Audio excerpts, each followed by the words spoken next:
What up? What up? What up? It's another edition of Leo G Show. I am your boy Leo G, and podcasting is what I like to do. We about to do it today.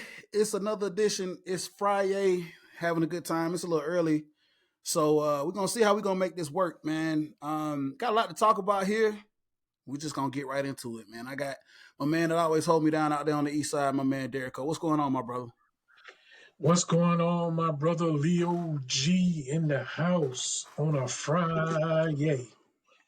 Yes, sir. Friday, man. You know what time it is, man.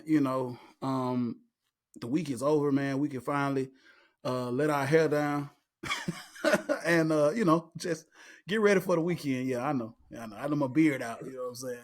Oh, I was about to say because I was going to tell the people, show the people what you talking about. You talking about your hair down.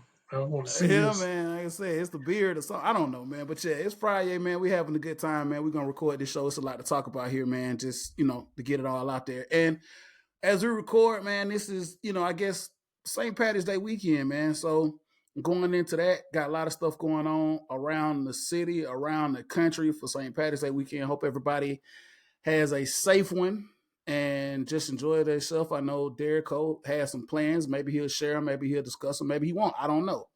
But before we get too far off into the show, Derico, man, fit check, drink check, man. If you got one, and then we'll get this party started, brother. Hey man, I'm missing my boy Banks, so I'm a troll, so I wore my intentional Matt Ryan Super Bowl white jersey so we could have a discussion. But since he decided he wanted to sleep in because he ain't pay his cable, I mean his light bill, it's going to be me and you talking about it. But got the Matt Ryan Super Bowl and the black hat. I'm drinking on some Gatorade, baby boy.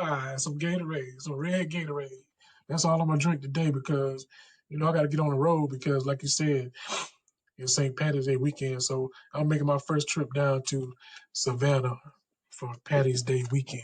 However, I do want to, bring the light. I did pick up this Heaven's Hill one day.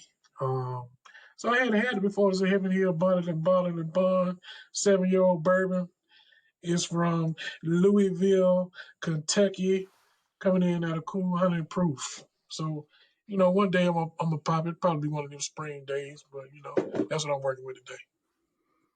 Hey, that's what's up, man. Yeah, man. Always fun times during St. Patrick's Day weekend, especially down there in Savannah. Safe travels to you, brother, as you make your trip, make your way down there. Listen, Thank you, sir. so I'm with you, man. Listen, it's a little early, so I got we getting close to April, man. So I got my Master's Cup, man. I got some agua in here. I got some water in here. I'm trying to hydrate. And what's up? I thought you had something to say, but yeah, I'm trying to hydrate, man. Because it's gonna be a long weekend. You know what I'm saying? I'm not going to Savannah, but it is St. Patrick's Day weekend, and as you can see, the cup is green, so I'm getting ready for it. Um, and I did, yeah. Shout out to my boy Banks, man, who wasn't able to get on for whatever reason. He was having some technical difficulties. There are some storms rolling through the area, so maybe he decided to give him a couple extra hours of sleep, like you said, Derico. We had a lot to talk about. Or maybe he got scared. Maybe he got scared about these conversations we about to have here in just a few minutes. I don't know. But yeah, drinking some water, man, because huh? I mean, hey, we have to catch up next time. Maybe I'll text us. Maybe you never know with that You never dude. know. You never know. He could just jump on, man, in the middle of the show, man, and say, "Hold up, wait a minute, I got something to say." That's Banks, man. So yeah, we'll see if he pops up. If not, we're gonna hold it down for him, man. Shout out to my boy Reggie that was able to hold it down on the last episode when you and Banks weren't able to attend because you all had other, previous engagements. So shout out to Reggie for holding it down, man, and talking about some Atlanta United soccer and also some Falcons talk. So listen, my fit check here.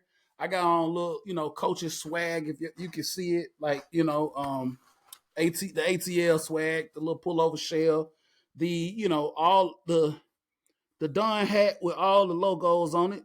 You can see it, man. And I do want to feature a little something. It's been talked about, and it's been a little hard to find, but I was able to come across it. It's Buffalo Trace product. As you can see, I know my light is a little bright, but it's a Traveler whiskey. It's a blended whiskey. Chris Stapleton and Buffalo Trace collaboration. So there have been mixed reviews on it. But I said once I got my paws on it, I was gonna see for myself since we are, connoisseurs, Derico. I figured that I would pick it up just to see, decent price on the bottle. So I said I can't really pass it up. You know what I'm saying? And like I said, a Harlan Wheatley and Chris Stapleton collaboration, Buffalo Trace product. I don't have high expectations, but I'm gonna give it a try. So maybe later on this evening or maybe this weekend, because Derico, I think we're supposed to connect this weekend, hopefully. And Yeah, bring it we'll on see out there how to the that works. tailgate. See, look, let's put it to a taste test. If all this fails, you know what can happen.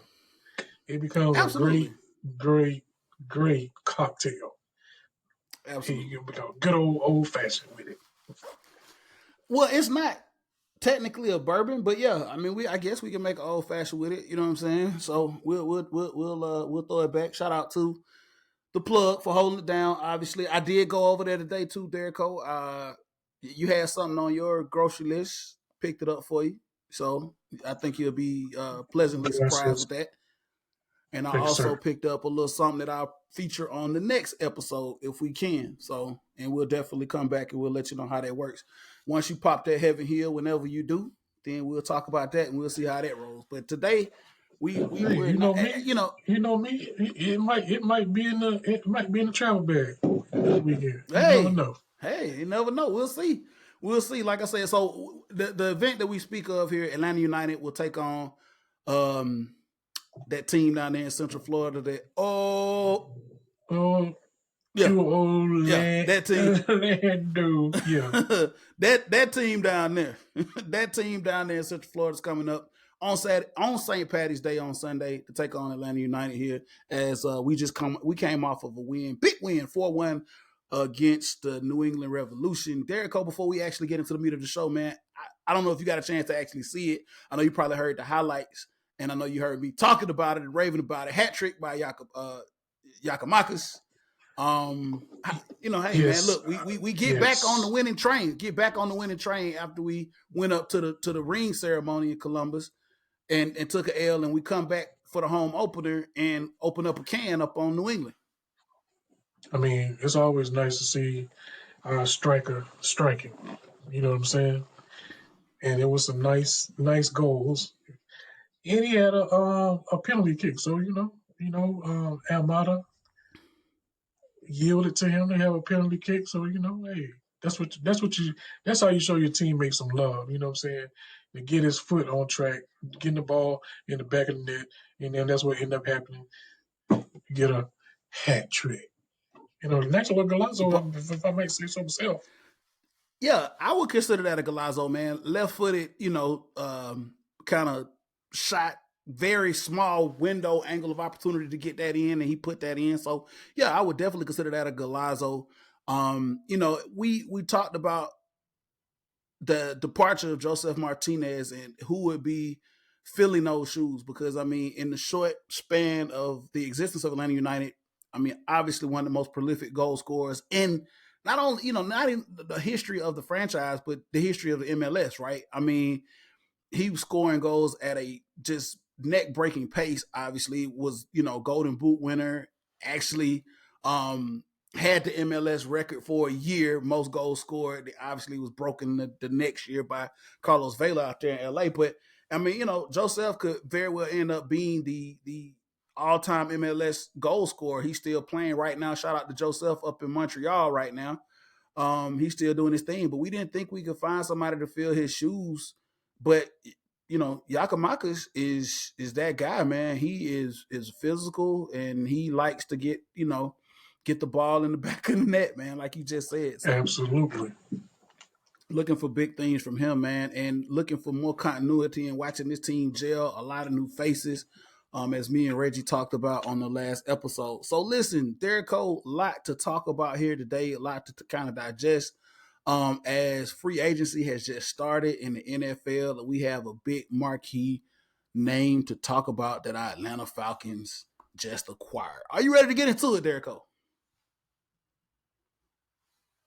See, my friend, I am ready.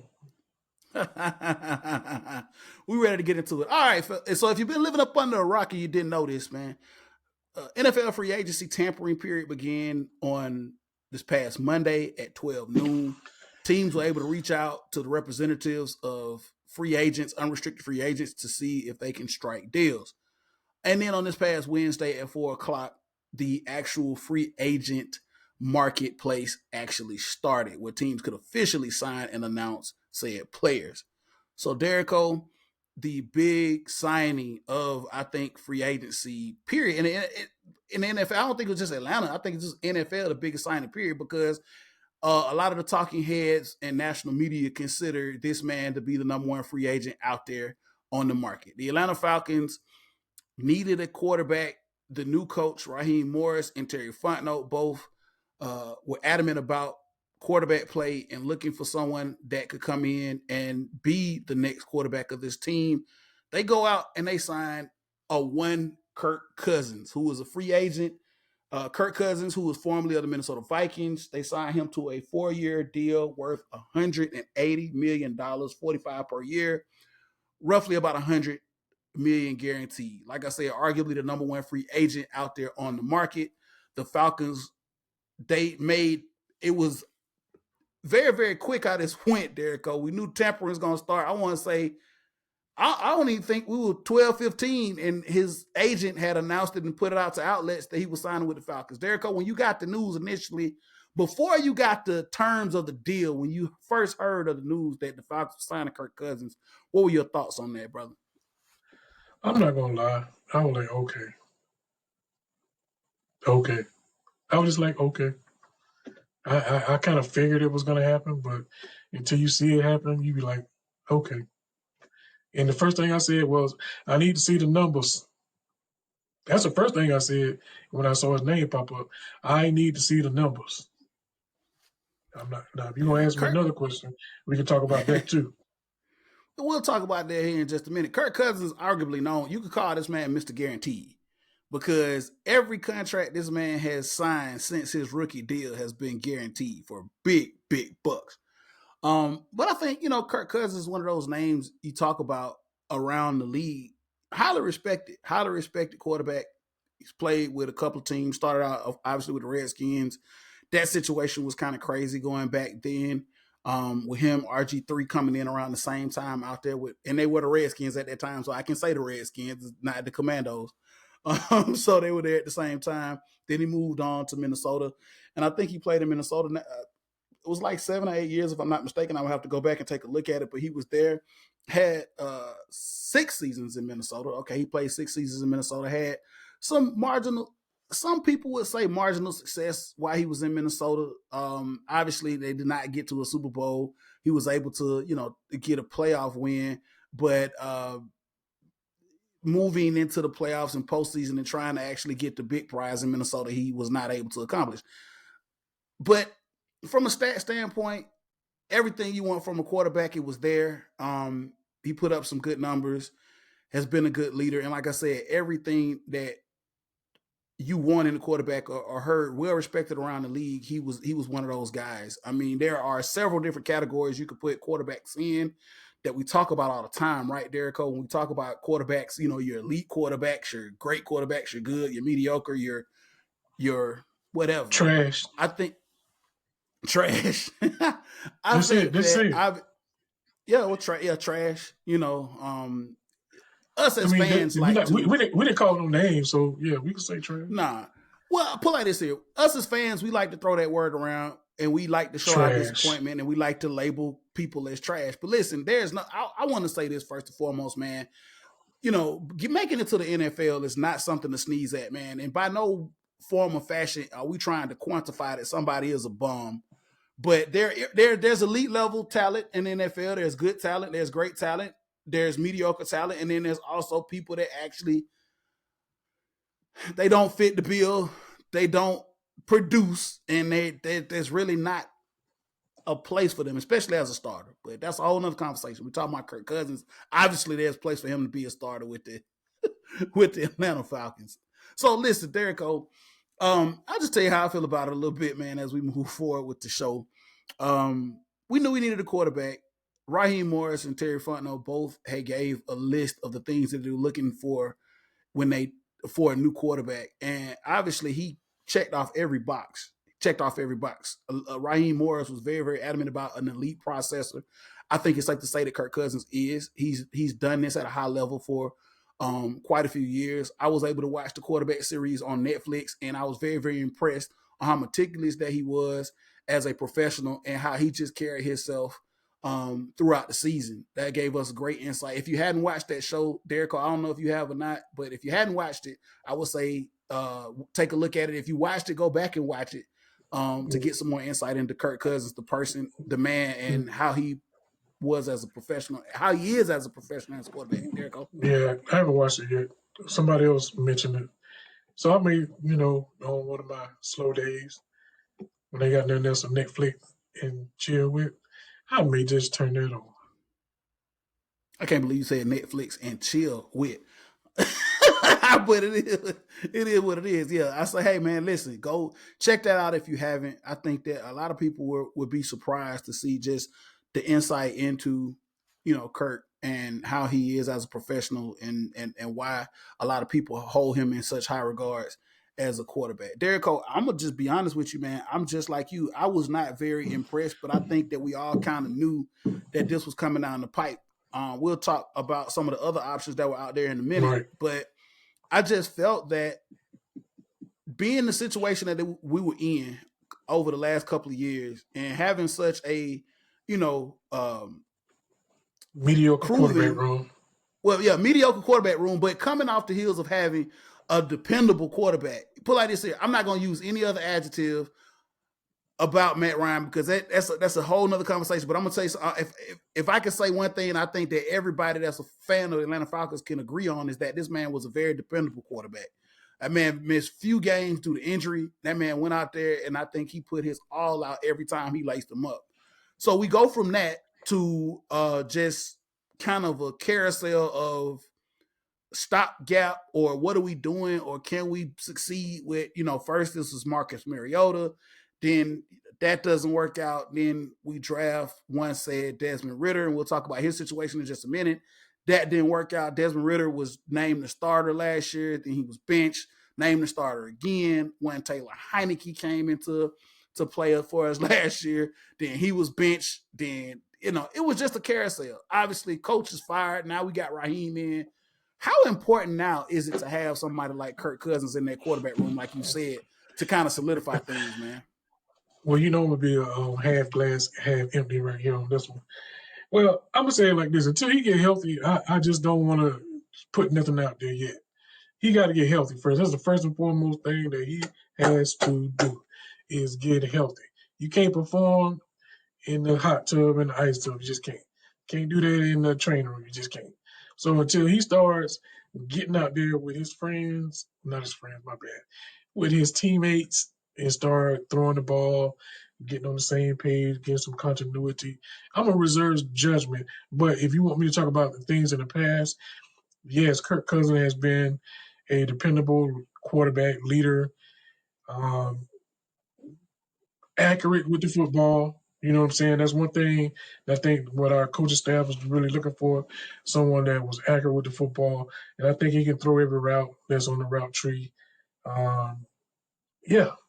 So I'm just looking forward to him getting out there and being able to actually participate in OTAs, or if it, I hope he'll be able to participate in some of the OTAs. If not, we'll see him in training camp. Yeah, coming off of an injury like an Achilles tear, I don't know if we'll see him in the OTAs. I'm optimistic that maybe we will, but such a big injury. I mean, one of the things is you want to make sure, like you said, Derico, is that he's going to be healthy, right? To be the starter week one. That's what we want, obviously. I think it's safe to say that a player of his caliber missing OTAs or partially missing some of the preseason might not be a big deal, even though with this fan base and even though some of the things have happened over the last couple of years will lead us to believe otherwise. I don't think maybe this will be such a problem. I'm saying that, and I'm hoping that it's not going to come back to bite us. But listen, I mean, I think this guy is a professional. He's been playing for quite some time. I think he has some knowledge of the system that is going to be run by Zach Robinson and Raheem Morris with this offense. So I hope that it's not that big of a deal that he might miss a little bit of time. I mean, I'd rather for this guy to come. We have 100% on the leg, the Achilles, before we actually have him out there going through live fire drills. So I think it's safe to say that it won't set us back too much, him missing a couple of games. And I'm a reserve judgment, just like you as well, Derico, to actually see what this guy's going to do in live fire drills. Obviously, I'm not going to have a knee jerk reaction 2, 3, 4 games into the season if he doesn't make all of the preseason, things, the OTAs and preseason games and camp, right? I think as Falcons fans, we tend to have knee jerk reactions all the time, but I think I will say this much to give this guy the patience and the time that we have afforded some of the other people in this organization. Because I'm not going to lie, I gave some patience and time with the previous quarterback, and I was completely let down. And there's been a lot of discussions around social media and around some of the fan groups, who's all to blame with the failure at that position. Was it, all on, of course, Desmond Ridder, or was it all on the coach? Who does the blame fall on? Is it a 50-50 situation, or was this completely 100%? There is plenty of blame to go around. Trust me, nobody is absolved from this effery that happened the last 2 years with our quarterback situation. Just nobody. I mean, nobody. Even the people that were riding for Mariota, even for the people that was riding for Ritter, even for the people that hated Matt Ryan, even for the people that hated other quarterbacks that came before Matt Ryan. It's a plethora of blame to go around. So no, don't absolve yourself from that. No, don't do it.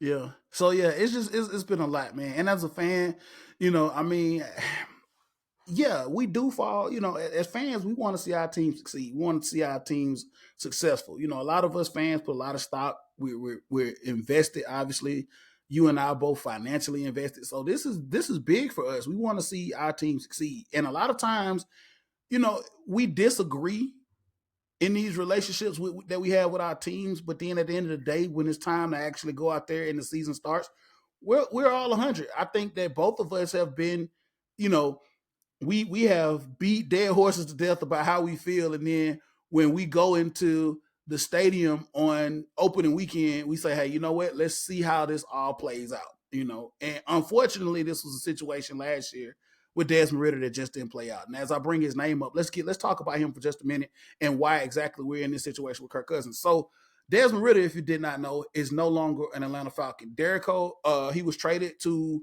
the Arizona Cardinals for a bag of Gatorade and a couple of jock straps and an old dryer. How do you feel? And I'm joking, obviously. He was traded for another wide receiver that we actually needed in a depleted room by the name of Rondale Moore.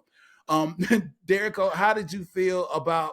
That's and I think we all saw the writing on the wall that there was going to be no more room here in Atlanta for Desmond Ridder. So how did you feel when the announcement was made that he was traded?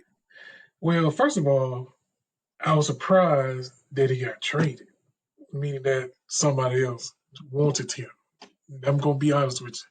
But hey, man, everybody has. Did that word fleece go into your head when you? No. I won't say fleece went into my head because it wasn't for those draft pickups for another player that Arizona didn't want. You know what I'm saying? So it was basically, hey, Arizona, we don't want this player. Atlanta, we don't want this player. Hey, let's just come together and say, hey, you take this player, we'll take this player. More so for Arizona and more of a salary dump for them because I think he still had 2 years on his contract. So if they cut Desmond Ritter, that means he's only suffering 1 year of cap perpetuity over there in Arizona. So, yeah, I mean, it was a wash. It basically was a gentleman's agreement that we don't want this player and y'all don't want y'all player. Let's just make it almost work. He gonna have opportunity, maybe, to learn. I don't know who, because I don't even know who the new coach staff is over there in Arizona. So I don't know. So, maybe there's somebody over there that can, put a little more teaching and learning in him than our former head coach did. So maybe that's it. And I'm gonna be on record and say I don't know if he's gonna stay trash. I believe that with some good foundational teaching, that he may be able to do some things in the league as a backup. Hey man, listen, I'm gonna be completely honest, open, and transparent, dude. Last year, God, man, it had been a long time. I mean, we all, I think, experienced disappointment, right? In being fans of sports teams, right? We all left the stadium disappointed. And I like to say disappointed and not to say this other word I'm about to say. But last year was the first time in a long time I had actually gotten downright upset with the quarterback play with this franchise. It's been a long time since I had gotten just downright upset. Disappointed, yes. Very disappointed. Going home a lot of days or after the game goes off, just very disappointed, very just like, wow, what did we watch? But there was some games, one in particular, Derico, and I think we've had this conversation that I lost it. I lost it to the point where my wife was like, she was scared. She had never seen me. We've been married, known each other for, almost, 18 years, been married 15 years. She had never seen me that livid or mad about any sport event. And I'll speak of the Carolina game and what Desmond Ritter had did. And that hadn't seen anything that crazy with the Atlanta Falcons in quite some time. You know what I'm saying? Yeah, there's some things that have happened that I've gotten, upset about, but that was just brutal.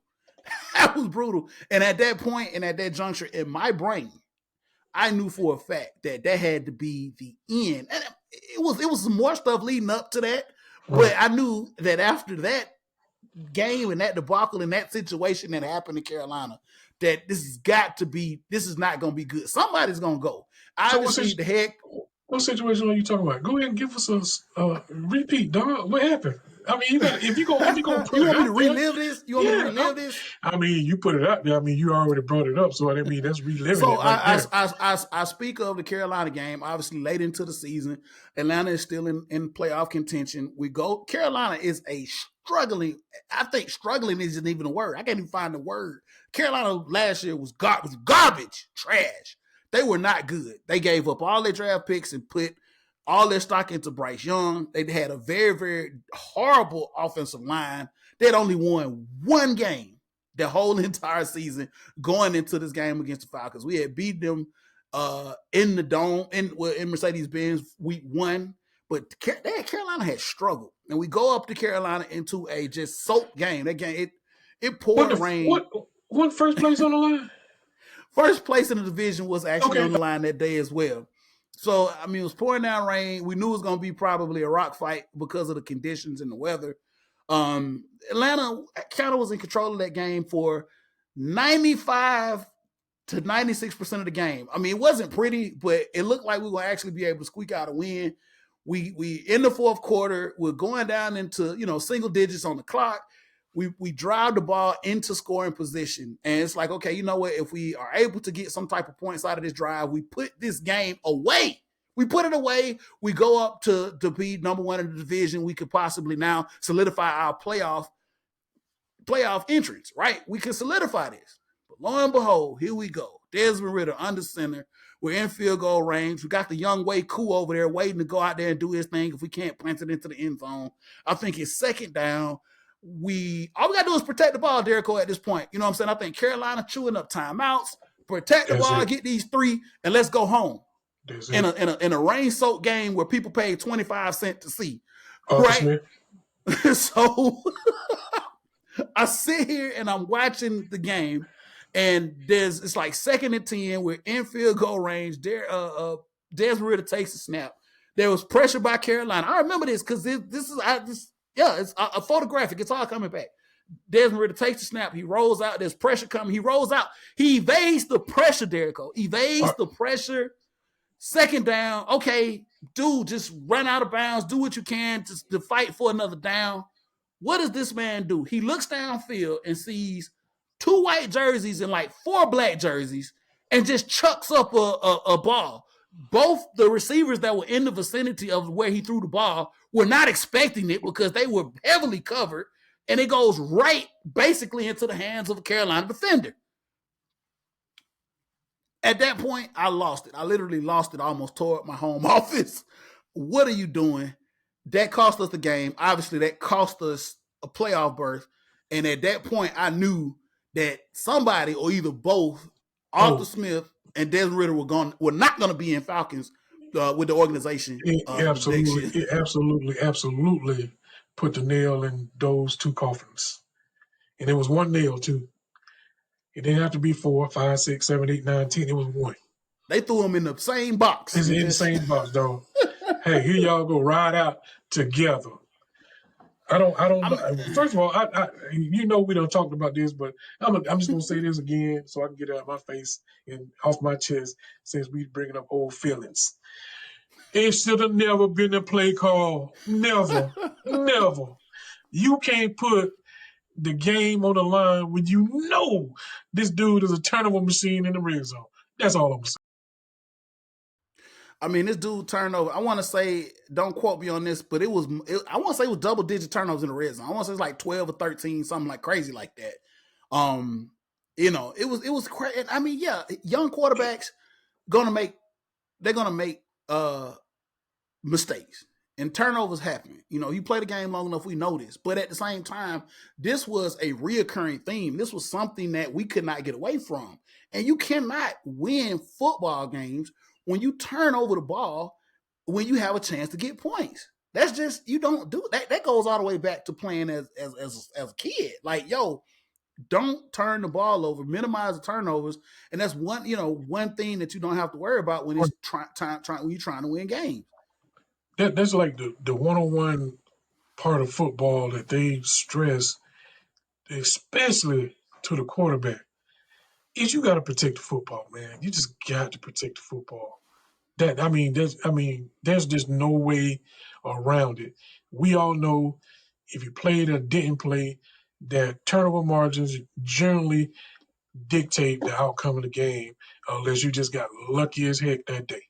You just cannot, absolutely not, especially in the red zone, turn the football over. That's either the No, quarterback, the running back, running back, tight end, receiver. receiver. It don't matter. You just cannot.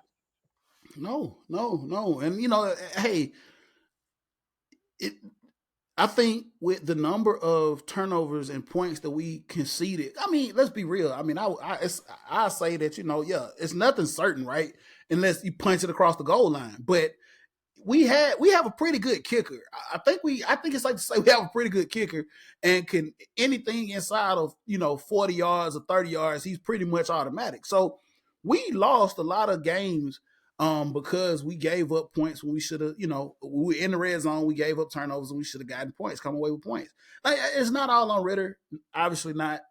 We did have some defensive meltdown, but at the end of the day, he made too many decisions. I mean, too many mistakes for the decision to be made that, hey, he was going to have to go. Obviously, his coach went first. The head coach went first, and then he followed shortly thereafter under this new regime. And make no mistake about it, Raheem Morris did not hold back in saying that the Boy, reason he was here boy. was because the quarterback position Hey, was not up to yeah. par.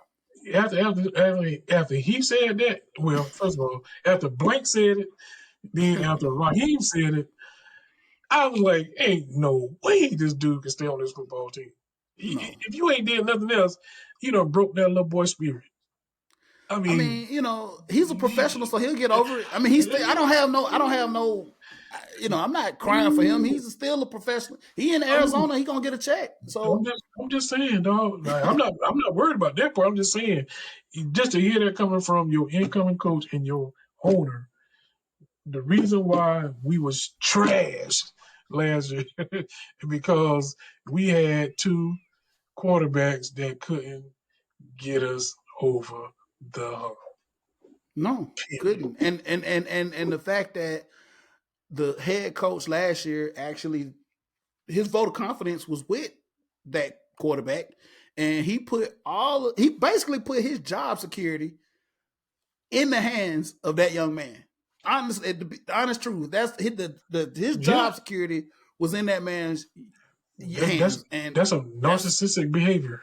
and that's why Yeah, he no longer has a head coaching job here. I can get him right. I can make him a quarterback in this league. That's what he said. Because we really didn't have a quarterback coach, so I'm assuming that he was more hands on with the quarterback than the quarterback coach that we really didn't have. I mean, that was just a lot of different things that went on with that whole situation last year that just was not good. I mean, early on, looked like, obviously it was fool's gold. We thought that we were going to be able to do some things and pull some stuff out, but we ultimately we weren't. So we didn't. So now we're here. Kirk Cousins, and this is another conversation that we can have. I mean, going down the road, we didn't just, for a lot of the fans, they thought we just came to this. It was an overnight thing, like, oh, yeah, we got it. No, this is a combination of a lot of things that we just talked about with Mariota and Ritter, but then we go all the way back to the Matt Ryan days on the tail end of him ending his career here. This is something that we should have prepared for previous regimes. I know I got a lot of flack. Some people, I expressed the fact that we had an opportunity years ago to kind of draft the heir apparent after Matt Ryan, and we didn't because I think those regimes were so caught up in just trying to save face and keep their jobs and trying to keep winning, so they couldn't see the forest for the trees. But we knew eventually we were going to come to a point where we needed to have a solid person to be at that position, and we never took a look at it. And then now this is where we are with Kirk Cousins, and people are in their feelings like, oh, we got Kirk Cousins, but this is a buildup. This wasn't just something that they said overnight, like, hey, we got to have Kirk Cousins. No, we needed somebody in that quarterback room to pull this thing together, and Kirk was the best option. And still, we need a quarterback. Don't get it twisted, Atlanta Falcons fans. We still need a quarterback. Kirk is 36, about to tap on 37. Don't get it twisted. We still need a quarterback. So, based on the fact, just even if we would have kept Desmond Ritter, we still needed to draft a quarterback. So we for sure are drafting a quarterback this go around. So don't get it twisted, Atlanta Falcons fans. We still need a quarterback, a young quarterback. We don't need a veteran. We don't need a veteran. We got that. So just know that's what we got to do. So listen to Derico. Just before we close this thing out, man, a couple of things I want to talk about, man, and touch on. I know Banks had brought up a subject that we want to talk about. Obviously, he's not here to kind of facilitate this, but I want to talk about it, and maybe we could do a part 2 when we get him into the room with us to have this conversation as fans. But one quick point I wanted to discuss was there were several other options in the conversation of being the quarterback here in Atlanta, right? And it's no secret that this has been talked about for quite some time on sports talk radio, even the national media. So one of the names that was frequently connected to Atlanta was Justin Fields. Obviously, young man, he's quarterback now, Chicago Bears.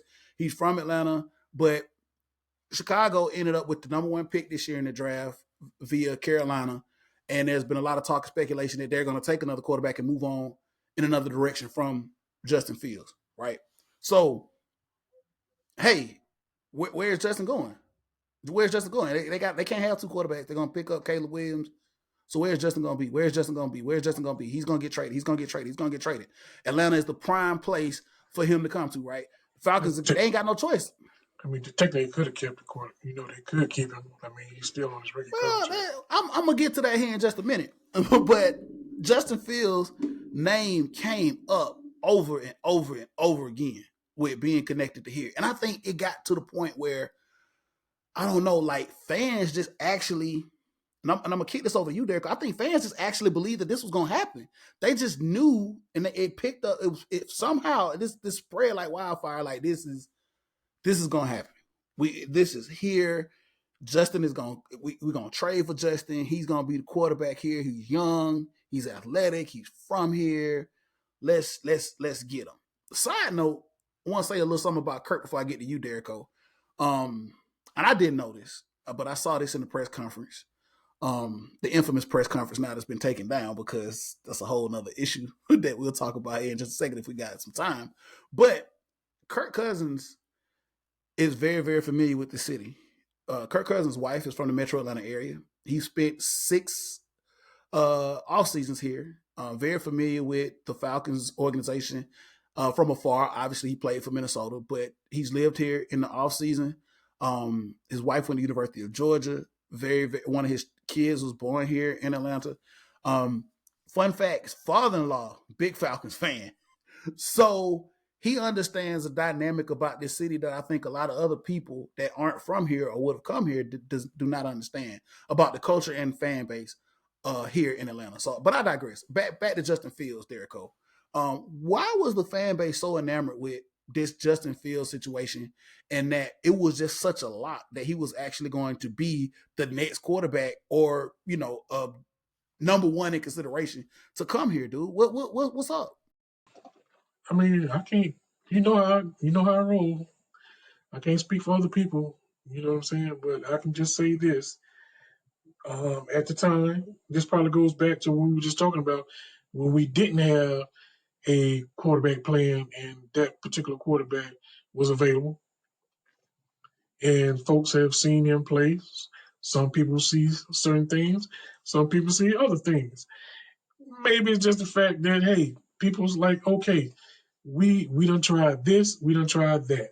How about let's go back and let's see if we can bring a supposed hometown kid back to Atlanta. I'm assuming that's the narrative, that's the nature of it, whatever. I mean, everybody got their opinion. For me, if he would have came, two thumbs up, support him, whatever. If he want to come, whatever. Choices on whoever at that point. I just think it's about a particular style, maybe, which some people think that that's all he is a running quarterback, which I will wholeheartedly disagree with. The guy can actually throw the football. May not be as accurate as everybody else, but he can actually throw the football. So I just don't know. I was about to call you Banks. Banks in my head. That means he might be Dang. about to sneak in. He might be about to sneak in on the recording. So yeah, it's hard to, like I said, it's hard to pinpoint how some people think. I mean, you got a facet of fans here, you got a pocket of fans here, you got another section of fans over here. It's like the Atlanta Falcons got four sets of fans. Shit, four, maybe six. You know what I'm saying? I might be being generous, but you know that's the crazy thing about our fan base. It's like certain people want this, certain people want that. Nobody wants this, nobody wants that, and everybody wants nothing. And Man, somebody listen. say, you know what I'm saying? I just stop. I just stop because it get to the point where you just get frustrated and listen to some of the nonsense. Well, you listen, I read it on Twitter. So that's a difference. You know, you ingest it, I I read mean, it. it's the same. It's the same. We still intaking the same nonsense. Obviously, man. Listen, it's to a point where it's draining and it's exhausting you. Being a fan and wanting to actually just say, hey, you know what? As fans, let's come together. Like, this has been something that we have not been able to do for quite some time. I mean, obviously on Sunday we're in there and Oh, we we support did, the we team. did, we did come together on one thing. We always come together on one specific thing too. But go ahead. What was your point? When everybody and their mama wanted Arthur Smith ass up out of Atlanta. We agreed on that. We did definitely Absolutely. agree that he needed to Absolutely. go. Yeah. And then we also, as a fan base, I don't care how much we bicker, argue, fight amongst ourselves. Anytime that other team from down there in that stanky city comes up here, we Facts. always will rally behind whooping them. So Facts. I digress. And listen, I like Justin Fields. I really do, but I was not tethered to him. I was not like locked into like this is the only option, because I knew that just like with anything else, you gotta do your due diligence on everybody, right? It has to be. People don't understand sometimes, and I guess as fans, are kind of we all think this way. Like, we kind of see things and say, hey, you know what, this is what we see and this is what we think is best. But then again, we're not making the decisions. We don't have the plans in place. We're not coaching. We're not calling plays. And obviously, at the end of the day, people have jobs that are going to be based on the decisions that they make, right? So the Falcons front office, which consists of, Terry Fontenot and obviously Raheem Morris is a part of that brain trust now as well, and bringing players in, had to be 100% comfortable and on board with the decision they were going to make at the quarterback. And they had to take that to Arthur Blank, who strongly was in the belief that that position needed to get better, and we needed to have an option that was going to be able to win and do several different things for us that we just hadn't had over the last couple of years. We're 7 years now removed from the playoffs. We are at a point in the junction now where we have to be, and this is crazy because it's almost an impossible feat, but we kind of have to set this team up for the future, but we have to be successful now. This isn't a rebuild. This isn't a blow up. We have to be successful now, which is very, very, I wouldn't want to be in this position if I was Terry and Rob, but they're getting paid money to do this. So this was the best option for them, that they felt like, hey, bringing in Kirk was going to do that, make us successful now with the weapons that we have, because let's be real, Derico, we got people and talent on this team now that we can't afford to waste, 2 or 3 years developing another quarterback or trying to, like you said, take a shot on another project guy, right? So I think that this was the best thing and the best option that they felt like to have success, immediate success, was to bring Kirk in. Now, one more point that I want to talk about with Justin Fields is that, Derico, Justin Fields is not an unrestricted free agent. This man is still under contract with the Chicago Bears, which means that there had to be a negotiation. There had to be talks about him being traded, and both parties had to come into agreement on how that was going to work out. Now, as we see that free agency has started, and now that the market has started to trend, and we've seen quarterbacks move to several teams. I think the last big one I heard, obviously other than Desmond Ridder, you had Sam Darnold that went over to the Vikings. That was not a big one. So Sam Darnold went over to the Vikings, Gardner Minshew to the Raiders. The quarterback that was in Washington is now with Seattle. So people are kind of picking up quarterbacks to have somebody in their room. Obviously, yes, the draft is going to come up and there are going to be more moves made. But Derico, to my point, I wanted to get your input on this. Justin Fields was not an unrestricted free agent. It wasn't like we could just go out and negotiate a contract with his agent and bring him in and sign him. There was a third party that was involved. Chicago Bears would have had a lot to say about what they wanted to get from him. So here's the thing. Like, it's two things that I want to talk about. Either A, he's not moving from Chicago, people. Like, maybe Chicago people, because we don't know. Maybe Atlanta and other teams call Chicago, say, hey, we want Justin Fields. What do you all want to do? And maybe they said, you know what? Right now we're good. Or the other option two, is that they say, yeah, we'll move on from Justin Fields for this, and your firstborn. I don't know which option was on the table for any team, if any team even called Chicago, but there was a sense of Justin was available, and I say that he really wasn't, and it was in Chicago's favor to see or entertain anything from these other teams. Am I right, Derico? So this man was not really available like a lot of fans thought he was. You talking about like when Lamar Jackson stuff came up, he wasn't really available? Same thing. I tell you to put that little plug in there because, people are still talking about that. But yes, as far as Justin Fields is concerned, that's always been my perception of the thing. And then it really hit home last night when I saw them trade for that wide receiver. They only have 4 or 5 draft picks. So they really want to get a lot of compensation for said quarterback. I think that is the major problem, that they're being too, what's the word I'm looking for? Too full of themselves, thinking that Justin Fields is going to be able to garner someone giving them multiple first-round picks, or a first-round pick and a second-round pick and a third-round pick. I think that's the problem. If they're trying to trade him, like you said, they could be like, hey, this is a league where you need 2 quarterbacks, because it ain't too many quarterbacks not getting hurt these days. You know what I'm saying? So you still need 2 especially with viable quarterbacks. Especially with these guys playing, older, longer in the tooth. Right. I'm just saying. I mean, it just what even Richardson last year. I mean, you had to have a quarterback. Hey, let's not even talk about Cleveland. How many times they had to put somebody out there? I mean, they got a grandpa too. They had to go get a grandpa. Exactly. They had to go get a boy out, get old boy off the couch over there. Grandpa. They had to get the Flacco. Exactly. Yeah. So that's what I'm saying. Don't be surprised if it happens, that they keep the guy. Like I said, he's still on the contract, his rookie contract. I mean, how much Flacco just got paid? I'm gonna say at least double digit million, maybe. Yeah. You know what I'm saying? So that's about the same rate that Justin Fields is getting paid on his rookie contract. So what's the difference? At least you know what you got. If he end up being the backup, or they can play him until they think their new quarterback is He's really ready. ready to, you know what I'm saying? I mean, so many things Absolutely. that can go wrong. I'm gonna say it's just so many ways it can go. And I think everybody is trying to look at it as one way.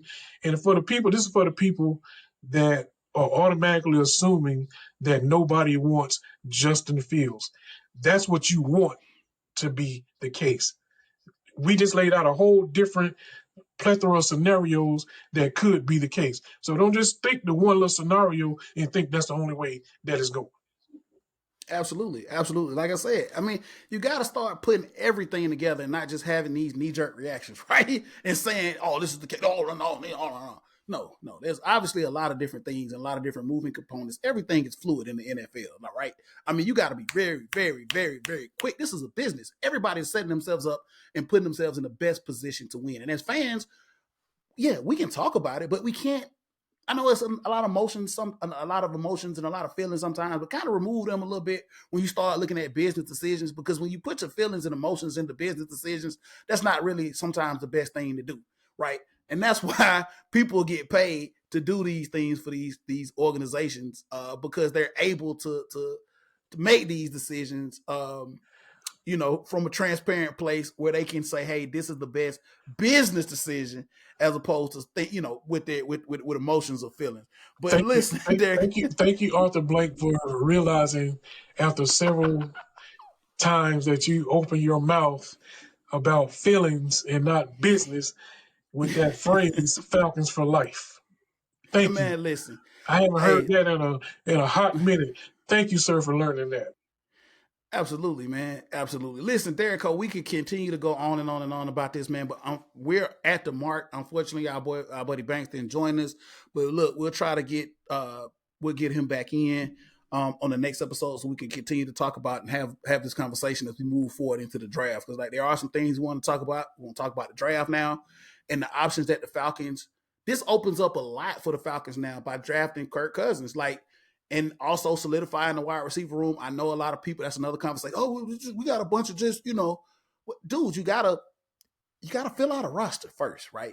You gotta put butts in Well, I'll tell you, seats, yeah, and then you can figure out okay where do we go? But you can't just you say hey yeah. It's a lot. And yeah, sometimes as yeah. fans, I think a lot of our fans just can't see the forest for the trees. But obviously now, moving forward with the draft coming up, Derico, we're in position now to kind of say, hey, we got some options. We know we have some holes to fill, but we can objectively look at this thing without having You know, tunnel vision. I ain't gonna tell you what I thought you just said, but I'm gonna tell you after we get off.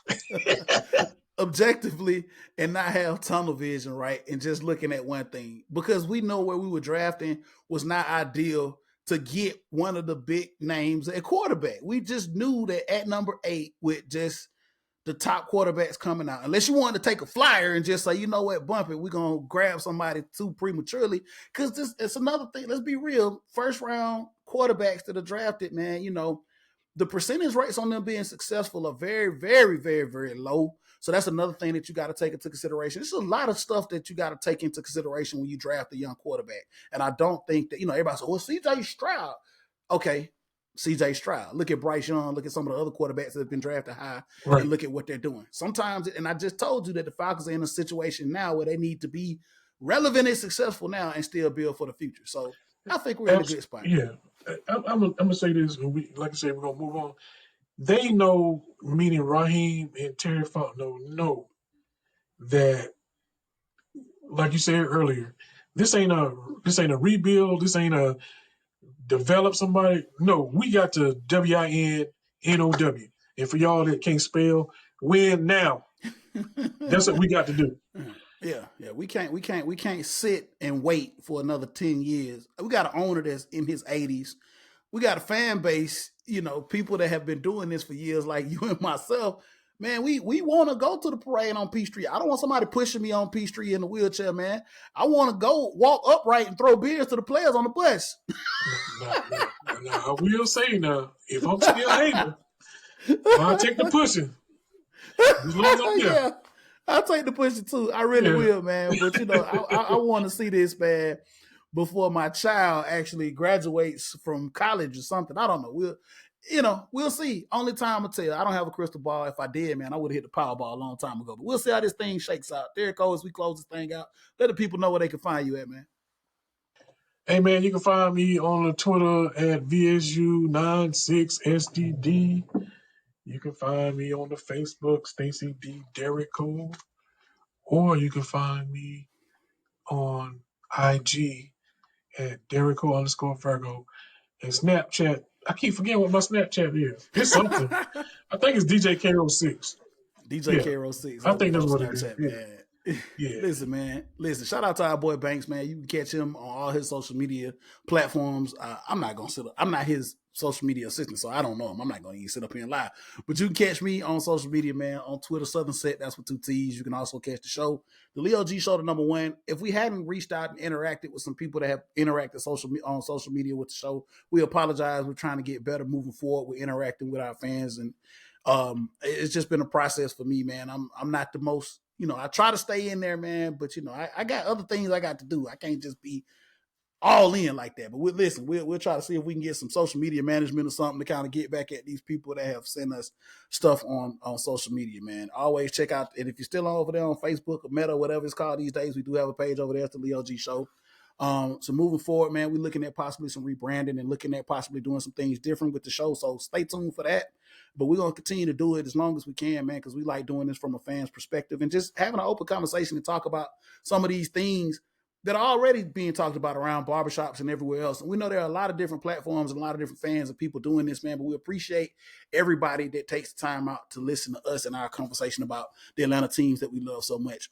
This has been another episode of the Leo G Show, and we're glad that you were able to take this ride with us. Thanks.